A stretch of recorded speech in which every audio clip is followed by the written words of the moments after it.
Hello and welcome to the Lead Lamp Podcast. Today we're going to be talking about social media. Everyone here has had a fair amount of social media experience. My name's Cody. I am the social media specialist, although that title doesn't seem super relevant anymore. But I got my taste in the social media world and now I've migrated on to videos. So I'm just going to be kind of moderating this conversation, and I'm joined by Kara and Taylor. Kara, would you like to kick things off? Sure. So I originally started here doing social media, and it was pretty much just me when I started here doing social.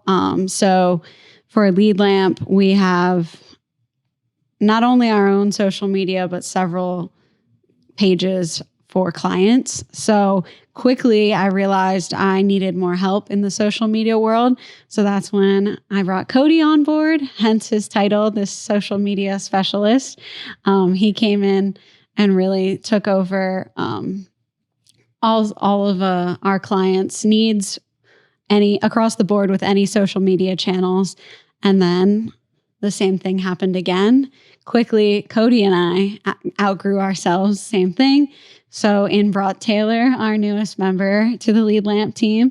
So Taylor, give us a little bit of your background. Sure. So this is pretty different to what I was doing before. I've been doing pretty much sports ever since even before I graduated college. So video production with Penn State Athletics, went on to MLB, did some minor league baseball, and now I found myself here, and it's a change, but definitely a good change. Yeah. I think it's really interesting because there's so many different backgrounds you can come from and wind up here. I was in TV and radio, doing videos, doing all sorts of things, went back to grad school, and then here I am doing marketing content for a bunch of different brands, and it's a really interesting thing. And I know, Kara, you have an interesting track to hear as well. So similar to Cody, I had a background in TV news. So it's just interesting. We all came from different backgrounds, but I think that's actually beneficial for our team as a whole because we all do have different skill sets when it comes to social media. Therefore, it benefits our clients because one of us might be better at something than the other. And it's not just one person working on social media. We have a whole team, not just us three. I mean, we have other people that help on our content team as well. But I know you two are a lot more involved with TikToks and video stuff versus me. So it's just good that we have such a well-rounded team and are able to use all of our talents across the board, across all different social media platforms. Mm-hmm.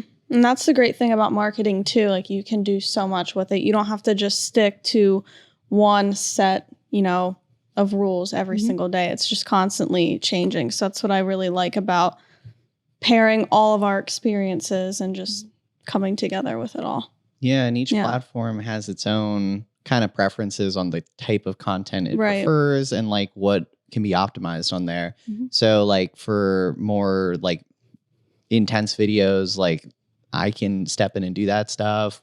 We all have experience making graphics and just kind of whatever is needed for a given project. And then even if we're trying to promote the same campaign, making a video for TikTok and then doing graphic posts for an Instagram or a Facebook ad type thing. There's so many different ways we can go about that. So that's kind of been interesting to see as the amount of brands that we acquire as pages we manage where people are prioritizing efforts do they need help managing their Facebook page? Do they need help starting up a TikTok? Because I feel that's a common request. Hey, how do we break into TikTok? Yeah. And I think that's kind of one of our main focuses now that Taylor has started is also finding a balance of what kind of TikToks we do. It's important, at least for us, to mix in both educational and informative type TikToks along with all of the trendy, fun stuff. So I think we're just trying to get into that rhythm on our own stuff, let alone for all of our clients. Yeah, absolutely. And like I've said earlier, there's just so much you can be doing with it. So it doesn't always have to be like, okay, here's what our company does. Mm-hmm. It can just be like getting to know the people within the company. Like, why would you want to utilize a service without knowing who's, behind it, who's behind the scenes, making everything happen? Yeah. And it's not all about like having those direct conversions. Like, Right. okay, like so many people subscribe to our newsletter or like, bought a product from us because of our TikToks, but people became more aware of your brand and had developed a bit of a parasocial relationship because they're like, wow, the people making this are really fun and interesting. And hey, I want to support that group of people. I want to like use them for whatever service that is. So that's a big component of it too, because I feel like how we go about marketing has changed as social media has become like the norm, and the line between advertisements and just like entertainment and content has really kind of blurred. Mm-hmm. Yeah, definitely. And on that note, like, I think a lot of times people don't really even know where to start when it comes to social media. And I think I would say a tip from myself or from Lead Lamp as a whole is just be yourself. And like, we've a couple times now had some media days with some clients, and I think people get more nervous than they need to be, because it's not like you have to be, here with a list of 20 things that you want to do.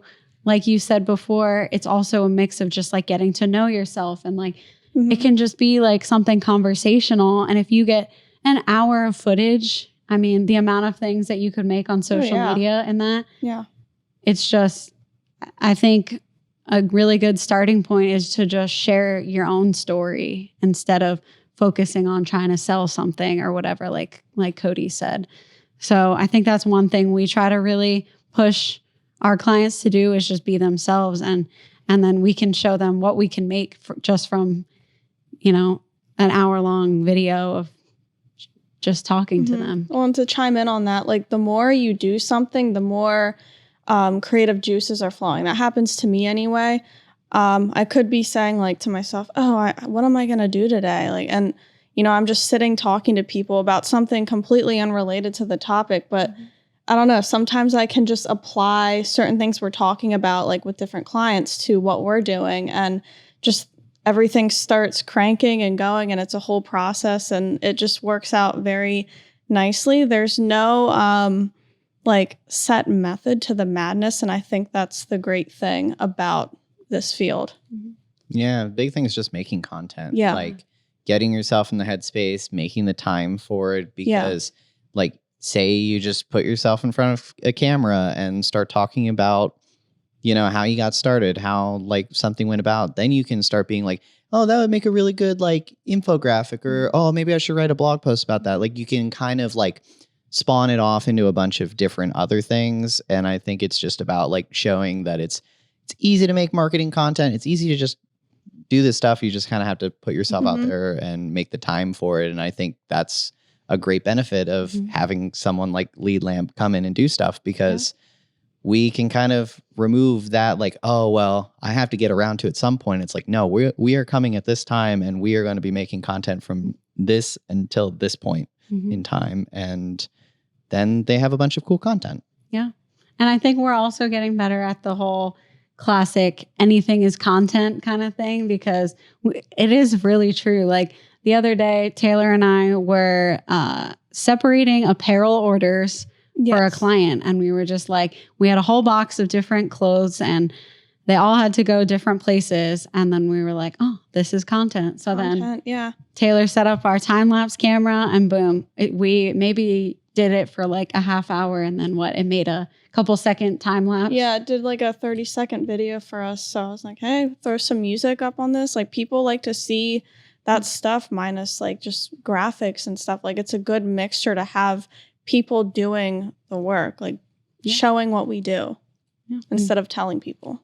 Yeah, and it's just constantly staying in people's, feeds, constantly staying relevant. So it's like we might not think it's the most informative thing, and it might not reflect our brand super well, but it's something that shows that we're doing cool things, that we're still around and hey, we're interesting. We have all this going on. So it makes people want to like tag along for the ride. And I think what we're going to see as time goes on with our social pages, and now that we have much more of a routine with things, is we're going to see the slope of like followers, subscribers, whatever, grow rather rapidly once it kind of like we have those things that kind of crack viral territory.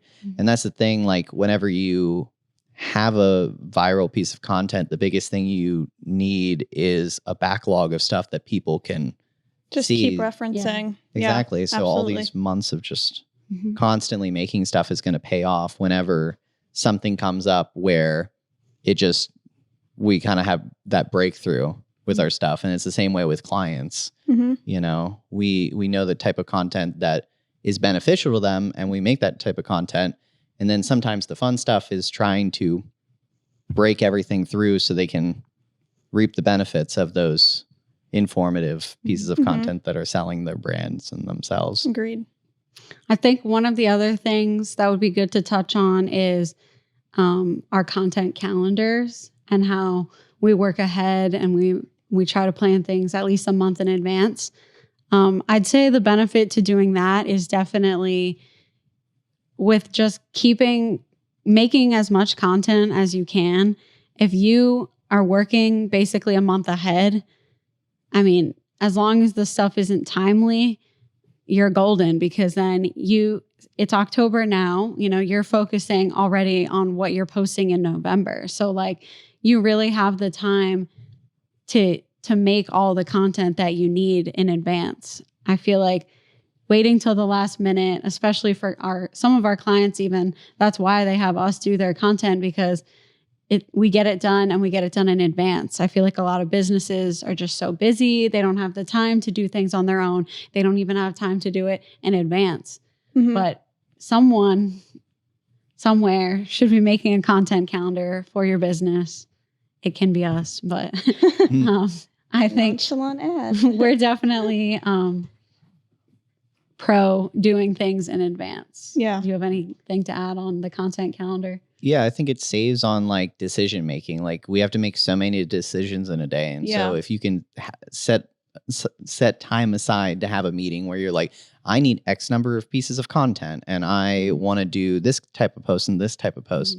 Something I got in the habit was like figuring out what my posts were going to be about right away. And then when I went around to making them, I had already made a big decision. So now I knew, okay, I have to make graphics about these things. I need to have a photo shoot that captures these things. And you can kind of chunk your work into like a much more digestible piece, as opposed to like, oh, we got to get this video, so we're just going to throw everything together and we're going to film it and edit it and do it all like in a morning or afternoon. It's a lot. It's overwhelming, and you're going to kind of experience a bit of burnout, and it's not going to be as fun because it's like you've crammed all the not fun parts of the medium all together and not giving yourself any time to really enjoy the parts of it that are fun, because marketing is a lot of fun and there are a lot of cool things that happen and you're documenting a lot of the fun. So your process of making the content should reflect that, especially when you're trying to convey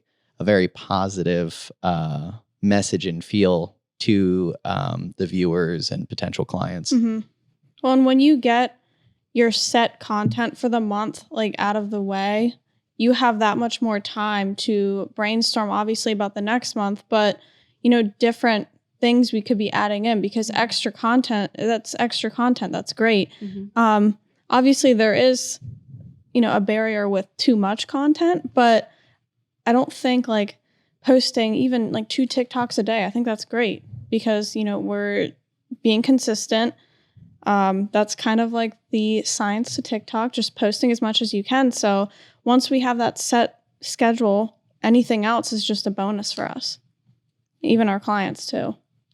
Is that where you see like not just Lead Lamp, but like where you'd push clients like, towards what they should be potentially aspiring to? Because I follow a lot of different marketing professionals, agencies, even just some of these content creators. Like they're posting even like 3 times a day. And sometimes like obviously we're not going to have time to do that, but just being so consistent. Like, it's worked so well for them. So why not do it for us? Why not do it for our clients? Like, we can all grow and build together on that. No, it makes sense. And it raises the likelihood that something's going to break through and be the more successful. You're getting your face out there, I mean, the more chances you get to, blow up somewhere, whether it's Instagram Reels, Facebook, TikTok, like everything can be showcased onto all of those platforms, even YouTube Shorts. So you have so much opportunity there. So why not, go after it? Yeah, for sure. Anything else you'd like to add? Think we missed? No, I mean, I think we covered all the main points of social media and what we do and what we think clients should do. Yeah.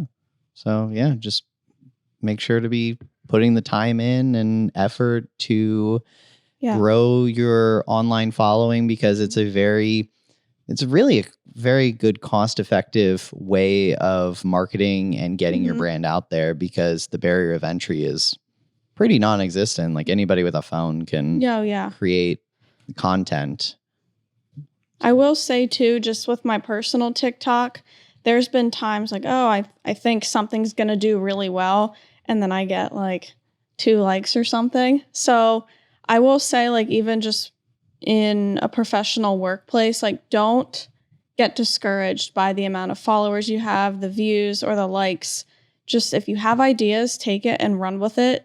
Don't stop, because the moment you stop, then everything else you worked on is just going to be a waste. Like, keep going, keep being consistent, because it will pay off. Like you said earlier, over time, it's a very slow and tricky process, but it will happen for you eventually. To that point, it's like sometimes content, not fully sure how TikTok works as far as like recommending stuff from previous points in time. But on other platforms, sometimes content will blow up long after. So it might have a very lackluster debut, but months down the line, maybe someone shares it or it's used in something, and then all of a sudden there's that boom. So you can't expect immediate results, but like being consistent, constantly upping your game, and eventually the results will come. Yep. It's definitely the key takeaway from this whole chat, for sure. For sure. Well, on that note, thanks for tuning into the Lead Lamp podcast. If you liked what you heard, you can follow us. Check the show notes to follow us on social media, and check us out at leadlamps.com.